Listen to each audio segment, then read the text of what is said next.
आमचं भरले सगळं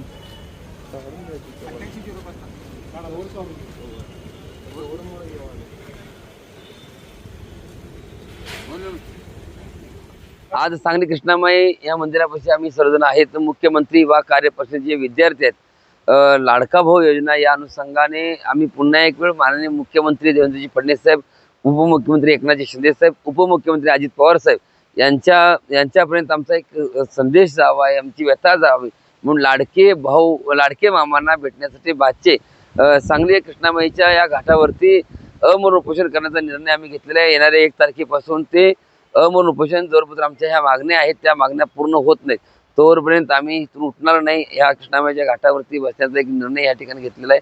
आणि कृष्णामाई जे उपोषण करत असताना त्याची जी सुरुवात आहे ते सांगलीच्या म्हणजे भारतरत्न डॉक्टर बाबासाहेब आंबेडकर यांची जी स्मारक आहे त्या पुतळ्यावरती आम्ही जाऊन अभिवादन करून छत्रपती शिवाजी महाराज जे महाराष्ट्राचं आराध्य दैवत आहे तिथं नतमस्तक होऊन त्यानंतर मारुतीरायाचे मंदिराचं दर्शन घेऊन गणपती मंदिरामध्ये जाऊन गणरायाच्या ठिकाणी आरती करून आमचं साकडं गणरायाला घालून तिथं नतमस्तक होऊन तिथून महाराष्ट्राचे लाडके मुख्यमंत्री कैलासवासी वसंतदादा पाटील यांच्या समाधीस्थळी दर्शन करून स्वामी समर्थांचा आशीर्वाद घेऊ नकोस मी तुझ्या पाठीशी आहे या स्वामींच्या चरणी नतमस्तक होऊन कृष्णामाईच्या जे माई कुशीत आम्हाला घेणार आहे त्या नगरीमधून अमरण उपोषणाला सुरुवात होणार आहे.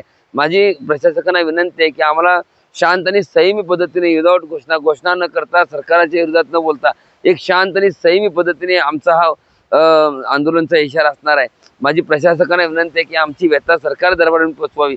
एकनाथजी शिंदे साहेब असतील, भरतशेठ गोगावले साहेब असतील, देवेंद्रजी फडणवीस साहेब असतील किंवा अजित पवार साहेब असतील आमची व्यथा ऐकून घ्यावी आणि आम्हाला ह्या लाडक्या भावांना मुख्यमंत्री वा कार्यपरिषदेचे विद्यार्थी आहेत त्या मुलांना कुठेतरी हक्काची भाकर उपलब्ध करून देण्यासाठी 11 महिन्यानंतर पुढं काय आमचं आता 11 महिने कार्यकाळ संपत आलेला आहे. 11 महिन्यानंतर पुढं काय हा सवाल विचारण्यासाठी जेव्हा आम्ही मुंबईला गेलो होतो आमचा विचार घेतला नाही म्हणून आमचा विचार घ्यावा म्हणून कृष्णामाई आईपाशी येऊन आम्ही मामाला साखर घालण्याचा प्रयत्न या ठिकाणी करतोय.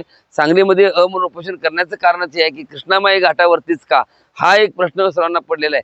जेव्हा सांगलीमध्ये मुंबईमध्ये गेलो मामाला भेटायला तेव्हा मामाने आम्हाला भेटू दिलं नाही किंवा भेटले नाहीत म्हणून आम्ही पुन्हा आमच्या आईकडे आलो आणि आईला विनंती केली की आमची व्यथा मामापर्यंत तुझ्या माध्यमातून जावी म्हणून ह्या कृष्णामाईच्या घाटावरती आम्ही अमरण उपोषण करण्याचा इशारा देतोय.